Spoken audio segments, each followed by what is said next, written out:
नमस्ते विद्यार्थियों, आज हम परिसर अध्ययन भाग 1 में घटक 18 पर्यावरण और हम भाग 2 का अध्ययन करेंगे।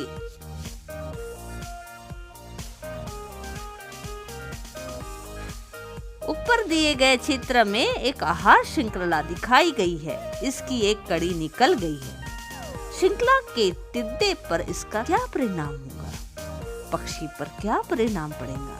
निकली हुई कड़ी का चित्र कौन सा होगा? यदि कड़ी का सजीव विलुप्त हो जाए तो संपूर्ण जीव सृष्टि के लिए कौन सा खतरा पैदा हो जाएगा? इसकी चर्चा आप करेंगे।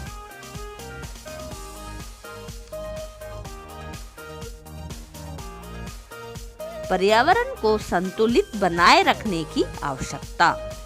प्रकृति में मानवीय अतिक्रमण के कारण हवा, पानी, जमीन जैसे सभी घटकों में भारी परिवर्तन हो रहा है।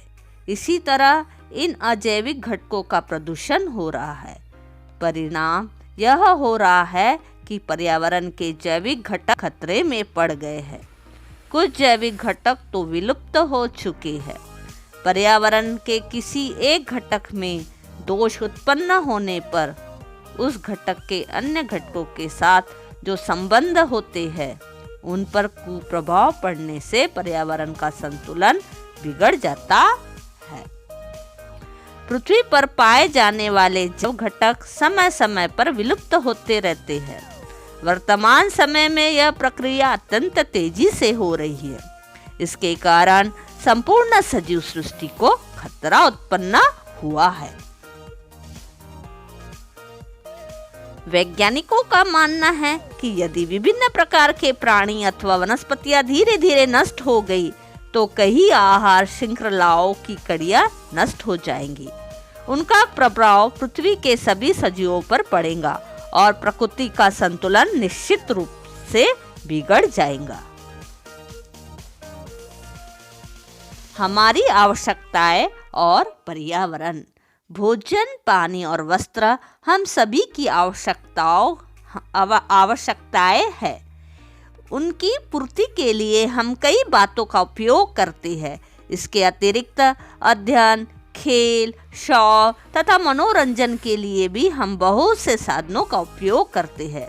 आवश्यकता पड़ने पर तुरंत उपलब्ध हो सके, इस दृष्टि से हम अपने घरों में कई वस्तुओं का संग्रह भी करते हैं।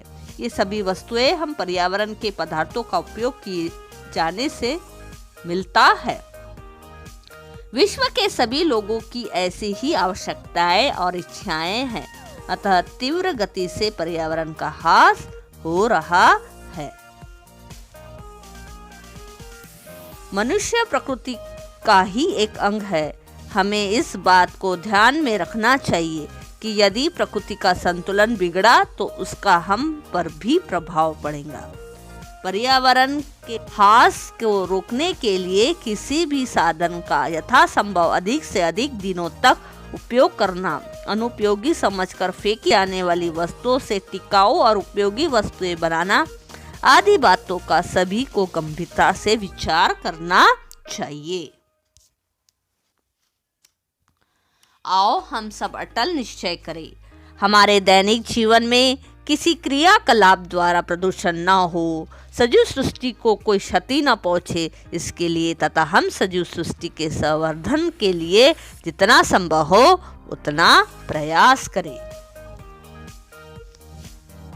पर्यावरण संरक्षण के वैश्विक प्रयास। प्रकृति का संतुलन बनाए रखने के लिए अंतर्राष्ट्रीय स्तर पर अनेक परियोजनाएं चलाई जा रही है।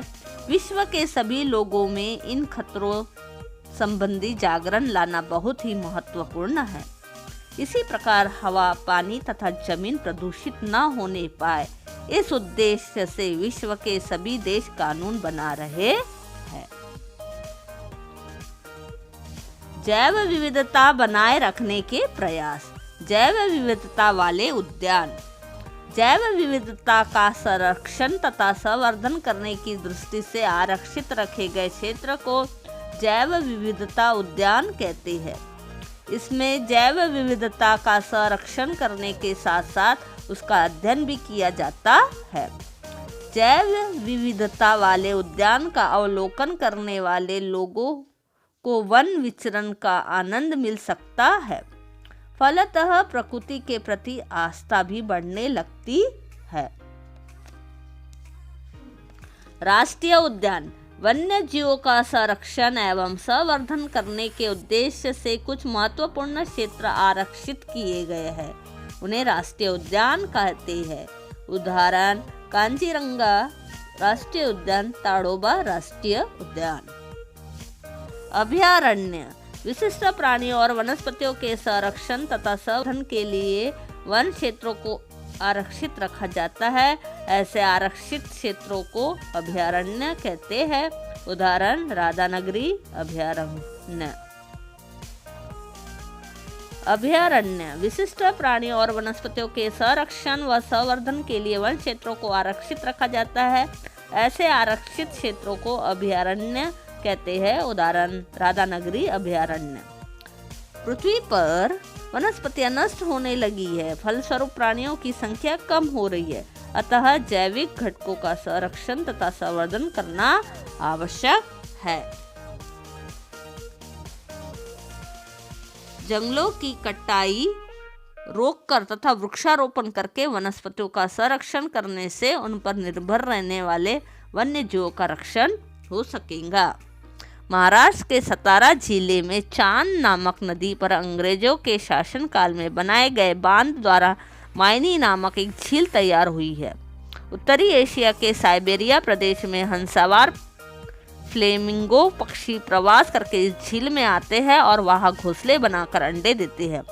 बच्चे बड़े होने पर वे उनके साथ स्वदेश लौट जाते हैं। पिछले कुछ समय से झील में पानी कम होने के कारण इनका आना बंद हो गया है। स्थानीय लोगों द्वारा मांग करने पर इस झील को पक्षियों के अभयारण्य के रूप में घोषित किया गया है। सोलापुर जिले में नान्नज नामक स्थान पर एशिया का सबसे बड़ा सोहन चिड़िया फुकना बेस्टर्ड का अभयारण्य है। यह बड़ा तथा वजनदार पक्षी अपनी शानदार चाल के लिए प्रसिद्ध है। घास वाले क्षेत्रों के बंजर स्थान पर अधिवास करने वाले ये पक्षी कीड़े मकोड़े खाते हैं, जिससे फसलों को संरक्षण मिलता है। अतः ये किसानों के मित्र हैं। मांस तथा अंडों के लिए इनका शिकार किए जाने पर इनकी संख्या घटती जा रही है। महाराष्ट्र सरकार द्वारा नान्नज क्षेत्र को सोहन चिड़िया के अभयारण्य के रूप में आरक्षित किया गया है। इस बंजर क्षेत्र में हिरण भी पाए जाते हैं।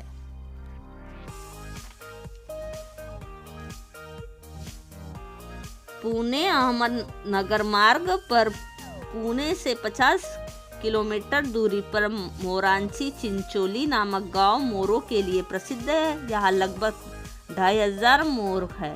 यहाँ प्राचीन काल से ही लगाए गए इमली के वृक्ष पाए जाते हैं तथा वृक्षों की देखभाल की जाने से वहाँ के पर्यावरण पक्षियों के लिए अनुकूल है। इस गांव में मोरों का अभयदान मिला है।